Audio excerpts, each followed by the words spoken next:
हरे कृष्णा कृष्णा कृष्णा हरे हरे, हरे राम राम राम हरे हरे। श्री गुरुदेव की अहेतु कृपा से हमारा जो ग्रंथ चल रहा है उसका नाम है श्री श्री चैतन्य चैतामृत। श्री श्री चैतन्य चैतामृत ग्रंथ के अंतर्गत हम श्रवण कर रहे हैं मध्य लीला 21वां अध्याय, जिसमें हम आ चुके हैं प्यार संख्या 51 पे और पेज संख्या 301 पे। तो अब तक हमने श्रवण किया कि भगवान के जो धाम हैं वो क्या है, जो गुह्य अर्थ हैं वे 3 धाम बताए, 3 आवास स्थान बताए। तो यो त्रियधीश शब्द का गुह्य अर्थ है। तो पहले बाह्य अर्थ बताया था, वो था गुण अवतार, जिसमें ब्रह्मा विष्णु महेश के भी जो अधीश्वर हैं। फिर दूसरा अर्थ श्रवण किया था, उसमें क्या बताया था, कांडोदकशायी विष्णु, गर्भोदकशायी विष्णु और शिरोदकशायी विष्णु। तो ये जो 3 विष्णु हैं, कह रहे ये कौन है, ये भी उनकी कला है, अर्थात इनके भी जो अधीश्वर कौन है, भगवान है, स्वयं है। लेकिन अभी गुह्य अर्थ का वर्णन कर रहे हैं। तो त्रियाधीश शब्द का जो गुह्य अर्थ है वो क्या था, भगवान के 3 आवास स्थान। पहला था अंतरावास, दूसरा मध्यम आवास और तीसरा बाह्य आवास। अंतरावास गोलोक धाम, मध्यम आवास परव्योम वैकुंठ धाम और बाह्य आवास ये देवी धाम। इसमें श्रवण करते हुए अब हमसे समझ लिया था कि भगवान के यहाँ 3 धाम हो गए, और जो भगवान के धाम हैं वो 3 धाम किस प्रकार, देवी धाम अर्थात ये जड़ ब्रह्मांड, दूसरा बताते महेश धाम अर्थात सदाशिव धाम और तीसरा परव्योम धाम अर्थात वैकुंठ धाम। तो इन तीनों धाम के भी जो अधीश्वर हैं वही क्या है, वही भगवान हैं। तो अभी तक जो बात चल रही थी वो किसकी थी, मध्यम वास वैकुंठ की।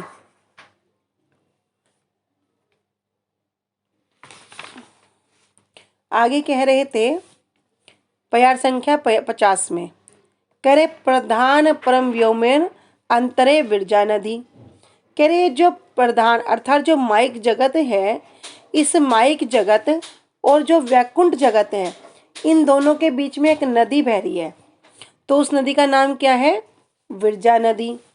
और कह रहे वेदांग, वेदांग क्यों कह रहे हैं, क्योंकि भगवान का एक नाम क्या है, वेदांग। क्यों, क्योंकि वेद भी जिनके अंग हैं, इसलिए उनको कहते हैं वेदांग।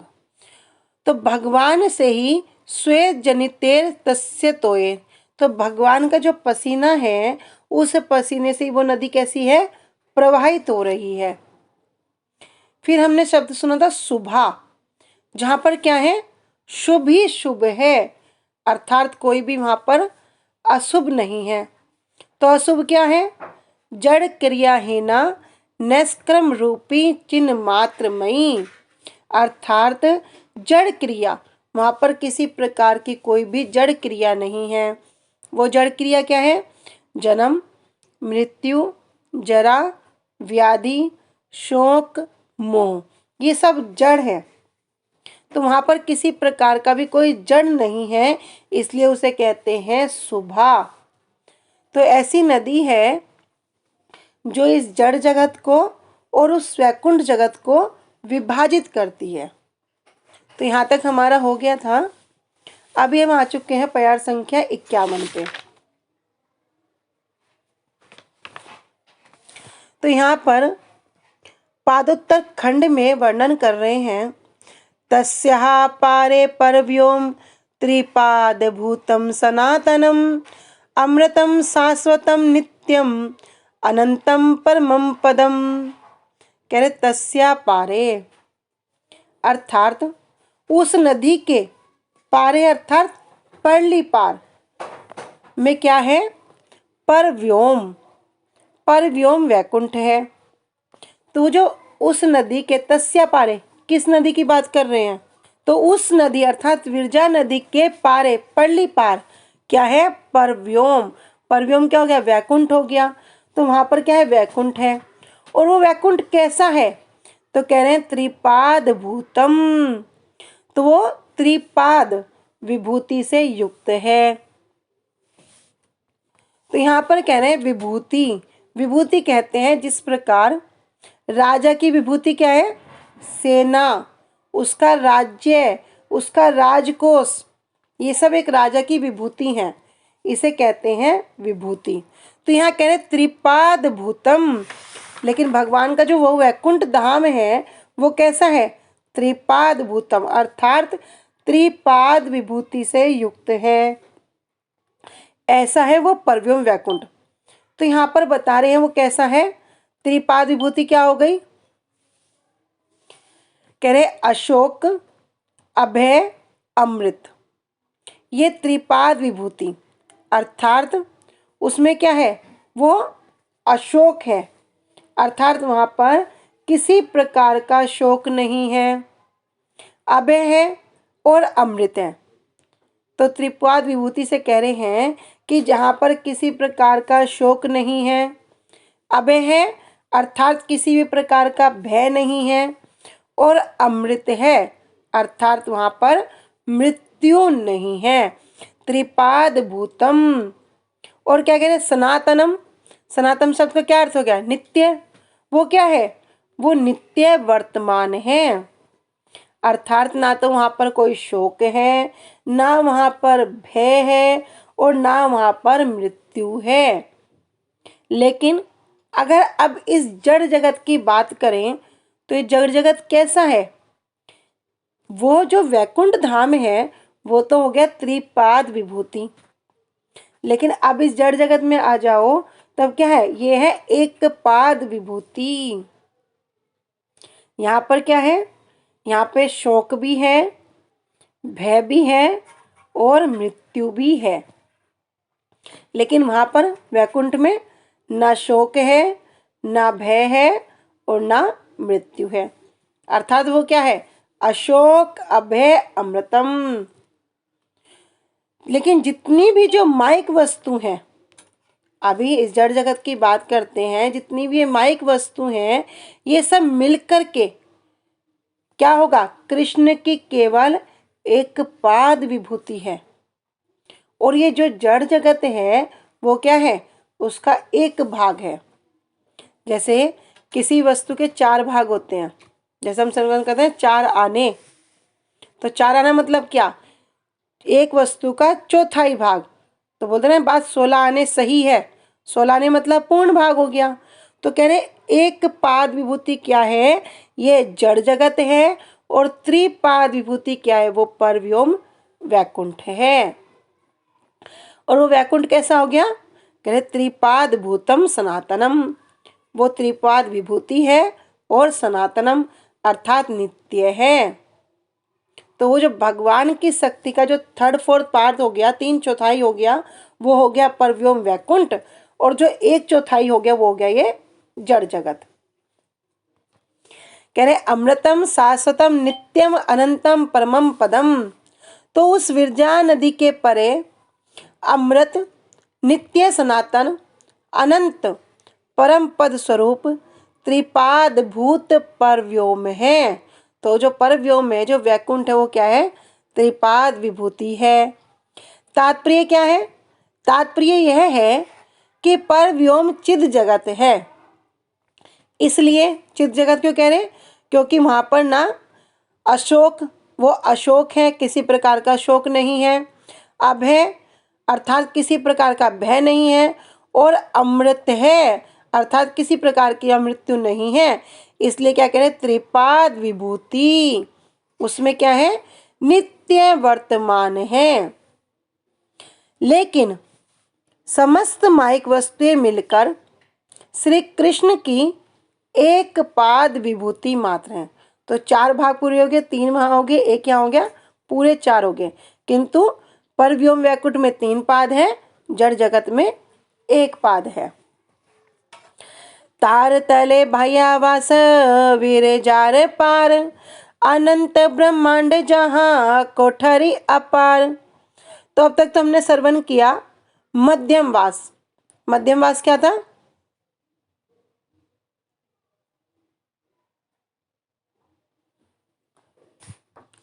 मध्यमवास था वैकुंठ।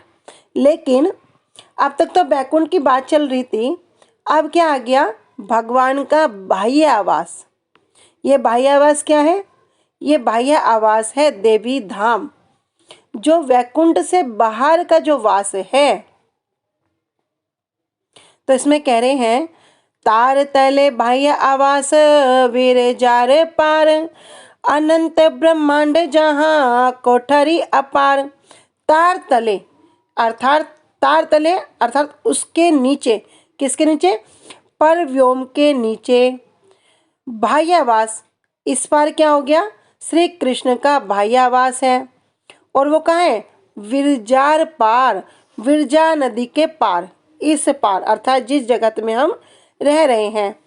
और कह रहे अनंत ब्रह्मांड, तो यहाँ पर क्या है? अनंत प्राकृत ब्रह्मांड है, जहाँ कोठरी पार। और इसी बाह्य आवास के क्या है? अनंत कक्ष हैं, जिसका नाम है देवी धाम। देवी धाम नाम तार जीव जार वासी, जगत लक्ष्मी राखे जहाँ रहे माया दासी। तो इससे क्या कह रहे हैं? ये जो जिस जगत में हम रह रहे हैं, जो भगवान की एक पाद विभूति है, जिसे बाह्यावास कह रहे हैं, इसको क्या कह रहे हैं? देवी धाम नाम। ये क्या है? इसका जो नाम है देवी धाम है। तो देवी धाम क्यों कह रहे? देवी धाम नाम तार जीव यार वासी, जहाँ पर कौन सी देवी है? माया देवी। और माया देवी का एक नाम क्या है? दुर्गा देवी। तो ये माया देवी का धाम है। और माया देवी क्या है?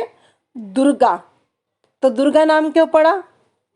कह रहे जो दुर्ग की जो रक्षित्री है, जो इस दुर्ग की किले की, दुर्ग कहते हैं किले को, जो इस किले की रक्षा करने वाली है, उसे कहते हैं दुर्गा। अब ये जगत को क्या कह दिया? जगत को बता दिया एक दुर्ग अर्थात किला, जिसमें क्या कह रहे हैं? तार जीव यार वासी, जिसमें क्या है? जिसमें बहुत सारे जीव रहते हैं। और जीव भी कौन से? बद्ध जीव। भैया इस माया जगत में जीव क्या है? जीव ये वासी हैं, यहाँ रहने वाले हैं। और इसकी जो रक्षित्री है वो है दुर्गा। तो यहाँ पर जो देवी धाम है, जहाँ पर कौन निवास कर रहे हैं? जीव जार वासी, वे यहाँ पर निवास कर रहे हैं। तो इसे क्या कहते हैं? देवी धाम। उस परव्योम के नीचे विरजा के इस पार श्री कृष्ण का बाह्य आवास है। अर्थात आवास किसका है? आवास तो भगवान का ही है, किंतु क्या कह रहे हैं? बाह्य आवास है। बाह्य क्यों? क्योंकि उस परव्योम से जो बाहर है।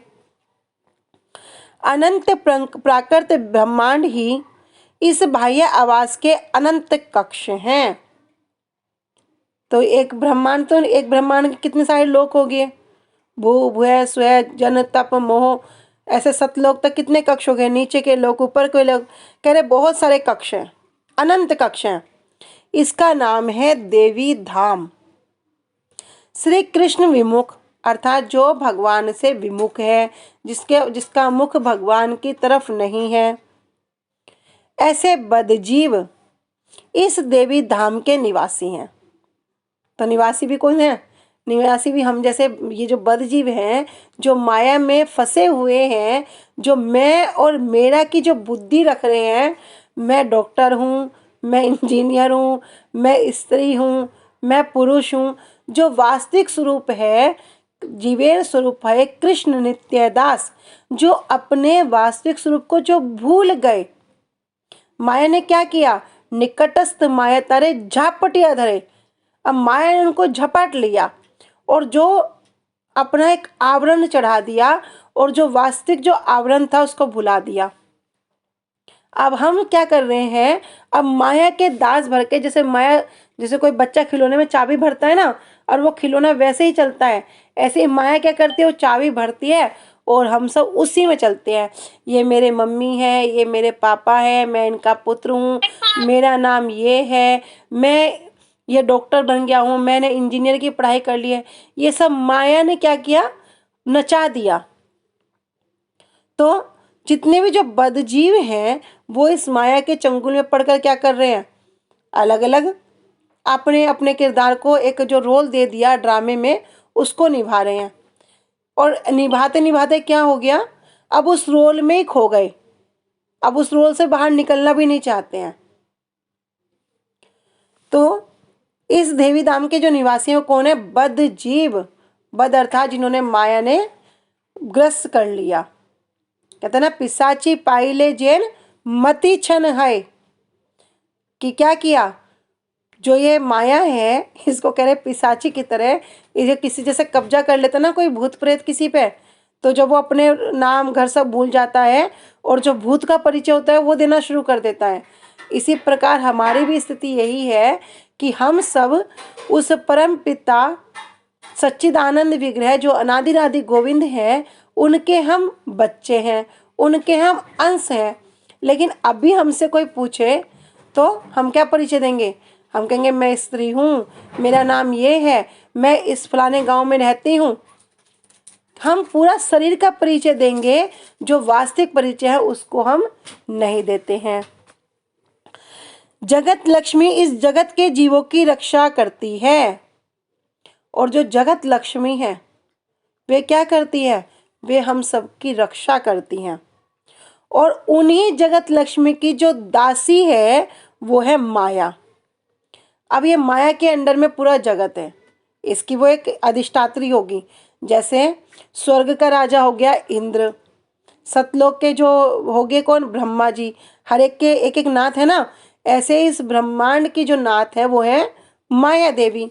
लेकिन वो माया देवी भी जो जगत लक्ष्मी है उनकी दासी है, और वो जगत लक्ष्मी क्या करती हैं, सब जीवों की रक्षित्री हैं, सबकी रक्षा करती हैं। तो करना क्या होगा, ग्रंथ सुन रहे हैं, सब लीलाएं सुन रहे हैं, क्या सिर्फ आनंद के लिए नहीं, शिक्षाओं के लिए, कि वास्तव में गुरुदेव क्या बताते हैं, आए थे हरि भजन को ओटन लगे कपास। भैया क्या करने आए थे, सबको पता है एक समय मृत्यु आएगी।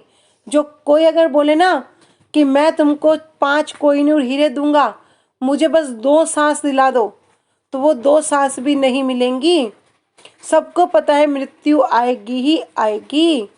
सबको पता है जिस शरीर से भी हम चल रहे हैं, खा रहे हैं, पी रहे हैं, इस संसार के जो विषय हैं उनका भोग कर रहे हैं, एक दिन ये शरीर छूट जाएगा। कोई ऐसा नहीं है जो बोलेगा कि नहीं मैं तो जाऊंगा नहीं, मैं तो अमर हूं। हिरण्यकश्यप ने 60,000 साल तक तपस्या करी, पूरा अमर होने के जैसा वर मांग लिया, तब भी क्या अमर हो पाया। फिर हमारे तो 60,000 साल की बात छोड़ दो, कोई अगर ठीक ठीक रूप से 60 साल जी जाए कलयुग के समय में तो बड़ी बात। तो करना क्या है भैया, जल्दी जल्दी गुरुजी बोलते हैं कलयुग का समय बड़ा खराब है, अभी कलयुग की शुरुआत है। 4,32,000 का साल का कलयुग है, अभी प्रथम चरण चल रहा है, तब इस प्रकार भयानक स्थिति। गुरुजी बोलते जल्दी जल्दी भजन करके अपने घर वापस चले जाओ। तो माया देवी क्या है, कह रहे इस जगत की अधिष्ठात्री हैं। जीव अनुभाष्य में भक्ति सिद्धांत सरस्वती ठाकुर उपाध्याय जी समझा रहे हैं कि जीव भोग परायण बद जीव देवी धाम में वास करते हैं। भोग परायण अर्थात जो भोग करते हैं, भोग क्या करते हैं, क्या सिर्फ मुख से भोग करते हैं, अच्छा अच्छा खाना खाना, ये करना वो करना, नहीं, समस्त इंद्रियों से जो भोग करते हैं, आँखों से भोग करते हैं, किसी के रूप का, किसी के रंग का, किसी से बाजार में कितनी आइटम देख, सबका भोग करते हैं। कानों से क्या करते हैं, जो प्रज्वलित बातें हैं, जो निंदा है, चुगलियाँ, उनको सुनते हैं, भोग करते हैं। अरे इन्हीं कानों को चाहो तो हरि कथा में लगाओ ना, संसार बंधन से छुटकारा मिल जाएगा। पर नहीं। फिर क्या करेंगे, सब जितनी भी नाक से गंध का भोग करेंगे, अच्छी अच्छी खुशबू लेंगे, त्वचा से क्या करेंगे, स्पर्श का भोग करेंगे। इस प्रकार क्या करेंगे, रूप रस शब्द गंध और स्पर्श, ये जितने भी हैं 5, इनसे क्या करेंगे, भोग करेंगे। तो ऐसे भोग परायण जो बद्ध जीव हैं वो इस देवी धाम में वास करते हैं। यही 3 धामेर है कृष्ण अधीश्वर, गोलोक परम व्योम प्रकृतिर पर। यही 3 धामेर, ये जो 3 धाम हैं कौन कौन से, गोलोक धाम, परव्योम धाम और ये देवी धाम है कृष्ण अधीश्वर। इन तीनों धाम के ही जो भगवान श्री कृष्ण हैं वही अधीश्वर हैं, वही सबके स्वामी हैं। गोलोक परव्योम प्रकृति पर, और ये जो गोलोक धाम है और वैकुंठ धाम है और प्रकृति अथवा माया से अतीत ये चिन्मय धाम है। अनुभाष्य में कह रहे हैं 3 धाम, सर्वोपरि धाम गोलोक, हरिधाम, परव्योम और देवी धाम है। तो 3 धामों के विषय में बार बार श्रवण कर रहे हैं कि देवी धाम से मुक्त जीव परव्योम में हरि सेवा प्राप्त नहीं करने पर महेश धाम को प्राप्त करते हैं। देवी धाम से जो ये जड़ जगत है इससे क्या होगा, जो मुक्त जीव है वे क्या करेंगे, परव्योम में हरि सेवा प्राप्त नहीं करने पर क्या करेंगे, वैकुंठ में हरि सेवा प्राप्त नहीं करने पर जो महेश धाम है, जो महेश धाम है, जो सदाशिव धाम है उसको प्राप्त करते हैं। देवी धाम से ऊपर होने पर भी वो जो महेश धाम है वो हरि धाम परव्योम नहीं है। इसी में आगे कह रहे हैं चिद शक्ति विभूति धाम त्रिपाद ऐश्वर्य नाम, माइक विभूति एक पाद अभिधान। तो जो हमने भी श्रवण किया कि चिद शक्ति विभूति, भगवान की जो चिद शक्ति है वो कैसी है, त्रिपाद ऐश्वर्य, वो त्रिपाद है, उसको जैसे जानते हैं त्रिपाद ऐश्वर्य के नाम से जानते हैं। किंतु जो माइक विभूति है, जो जड़ जगत है, ये जो बाह्यवास है, ये क्या है, एक पाद अभिधान, वो एक पाद विभूति कहते हैं। तो हमने पहले भी श्रवण किया कि त्रिपाद क्या है, परव्योम वैकुंठ, और एक पाद हो गया ये जड़ जगत। तो भगवान की चिद शक्ति की विभूति चिन्मय जगत को त्रिपाद ऐश्वर्य के नाम से जानते हैं, और इसमें भगवान की 3/4 और ऐश्वर्य विराजमान है। भगवान की जो माइक विभूति है, माइक जगत, इसको एक पाद विभूति कहा जाता है। आगे कह रहे हैं त्रिपादी भूतेर धाम त्वात्, विभूति का बता दीजिए। तो आगे कह रहे हैं त्रिपाद विभूतेर धाम त्वात् त्रिपाद भूतम ही तत्पदम, विभूतिर्माई की सर्वा प्रोक्ता पादात्मिका यतः। फिर त्रिपाद विभूति, त्रिपाद हम समझ गए, अशोक, अभय और अमृत। तो त्रिपाद भूति धाम होने के कारण त्रिपाद भूतम ही तत्पदम, क्या कह रहे हैं, उसको क्या कह रहे हैं, त्रिपाद भूतम। पहले जो प्यार हमने श्रवण किया 51, यहाँ क्या कह रहे हैं, तस्या पारे पर व्योम त्रिपाद भूतम सनातनम। तो इसलिए इसको क्या कह रहे हैं, त्रिपाद भूतम। तो त्रिपाद भूत कहते हैं। और विभूतिर माया की सर्वा प्रोक्ता पदात्मिका यथा, और जो क्या है, जो समस्त जो मायिक विभूति है इसको कह रहे हैं एक पाद मात्र, ये एक पाद मात्र है। अर्थात यहाँ पे तो भैया शोक भी है, भय भी है और मृत्यु भी है। त्रिपाद विभूति कृष्णेर वाक्य अगोचर, एक पाद विभूतिर सुनः विस्तर। अब यहाँ पर त्रिपाद विभूति वाक्य गोचर, वाक्य गोचर क्यों कह रहे हैं, वाग मनसो अगोचरा, कि जो वाणी से, मन से और शरीर से जिनका चिंतन नहीं कर सकते, वो वैकुंठ कैसा है? वह वैकुंठ का ऐश्वर्य है। उसकी महिमा कैसी है? उसका ना तो जड़ मुख से वर्णन नहीं किया जा सकता। अप्राकृत वस्तु ना है प्राकृत गोचर। अप्राकृत वस्तु को इन प्राकृत अर्थात जड़ इंद्रियों से नहीं जाना जा सकता। तो यहाँ पर भी कह रहे हैं कि वाग मनसा अगोचरा, कि वाणी से, मन से भी चिंतन नहीं कर सकते। और जो त्रिपाद विभूति है, जो वैकुंठ है, उसका वर्णन ना तो किया जा सकता है और ना ही समझा जा सकता है। अतः जो एक पाद विभूति है, ये जो जड़ ब्रह्मांड है, क्या कह रहे हैं? इसके विषय में श्रवण करो। अब इसके विषय में वर्णन कर रहे हैं। कह रहे हैं कि त्रिपाद विभूति कृष्ण वाक्य गोचर। भैया वाक्य के द्वारा वो त्रिपाद विभूति को वर्णन करना सक्षम नहीं है। तो क्या करो? एक पाद विभूति, ये जो जड़ जगत है, जो एक पाद विभूति है, सुनहा विस्तार, इसको बड़े विस्तार से सुनो। इसमें बता रहे हैं आगे कि अनंत ब्रह्मांडेर यत ब्रह्मा रुद्र गण चिरलोकपाल शब्दे ताहारे गणन। अनंत ब्रह्मांडेर, ब्रह्मांड कितने हैं? एक दो ब्रह्मांड नहीं है। अभी आगे बहुत सुंदर लीला सुनेंगे ब्रह्मा जी की। कह रहे हैं एक दो ब्रह्मांड के, अनंत ब्रह्मांड। और उन ब्रह्मांडों का जो परिमाप है वो भी क्या है? सबका अलग अलग है।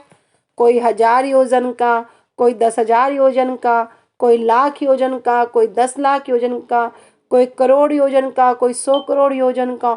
ऐसा करते करते अर्बुद शंख, कह रहे कितने कितने ब्रह्मांड हैं। तो उनका जो परिमाप है वो भी नहीं जान सकते। कह रहे यत ब्रह्मा रुद्रगण चिरलोकपाल शब्दे ताहार गणन। लोकपाल, लोकपाल किसे कहते हैं? लोकपाल कहते हैं जो ब्रह्मांड को जो पालन करने वाले हैं। कौन कौन बता रहे हैं यहाँ पे?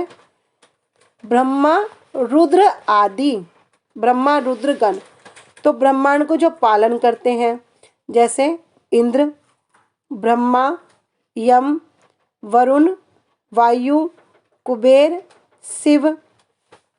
इन ब्रह्मांडों के जितने भी ब्रह्मा आदि जो लोकपाल हैं, जो उस ब्रह्मांड के जो एक एक उसके लोक के स्वामी हैं, तो उन्हें कहते हैं लोकपाल।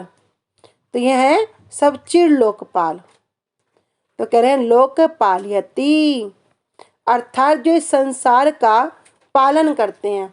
कैसे पालन करते हैं? कोई जल के द्वारा करता है, कोई प्रकाश के द्वारा करता है, कुबेर जी धन के द्वारा करते हैं। तो ये जितने भी हैं सब क्या हैं? लोकपाल हैं। भगवान श्री कृष्ण की 3 पाद विभूति अनंत होने के कारण वर्णन से परे है। हे सनातन, तुम एक पाद विभूति के विस्तार के विषय में श्रवण करो। अभी महाप्रभु सनातन गोसाई पाद जी को सब वर्णन कर रहे हैं। क्या धाम की महिमा, कैसे कैसे उनके कह रहे वैकुंठ की महिमा, वैकुंठ में जो 3 पाद विभूति की महिमा, कह रहे उसको तो समझा नहीं जा सकता। अब एक पाद पे चलते हैं, एक पाद की महिमा को श्रवण करो। अनंत ब्रह्मांडों के जितने ब्रह्मा हैं, रुद्र आदि, आदि अर्थात और सब लोकपाल हैं, उन्हें चिर लोकपाल कहा जाता है। तो अनुभाष्य में प्रभुपाद जी वर्णन कर रहे हैं चिर लोकपाल ब्रह्मांड के आधिकारिक, चिर स्थायी, कार्य कारक। क्या कर रहे हैं? कार्य कर रहे हैं, अपनी ड्यूटी कर रहे हैं, अपनी सेवा कर रहे हैं। तो भैया कोई अगर ड्यूटी कर रहा है तो उसका कोई मालिक तो होगा। तो मालिक कौन है? मालिक कृष्ण है। अब यहाँ पर जितने भी सारे कार्यकर्ता हैं ब्रह्मा रुद्र आदि हैं। तो लोकपाल शब्द से साधारण रूप में 8 दिक्पाल को जानते हैं। साधारण रूप में कह रहे इंद्र, अग्नि, यम, वरुण, निरति, वायु, कुबेर और शिव को समझा जाता है। आज हम यहीं तक रखते हैं, आगे सुनेंगे। कल सुनेंगे हम प्यार संख्या 59 से। वांछा कल्पतरुभ्यश्च कृपा सिन्धुभ्य एव च पतितानां पावनेभ्यो वैष्णवेभ्यो नमो नमः। श्री गुरुदेव की जय। अनंत कोटि वैष्णव वृंद की जय। निताई गौर प्रेमानंदे। हरि हरि बोल। हरे कृष्णा। सभी को दंडवत प्रणाम।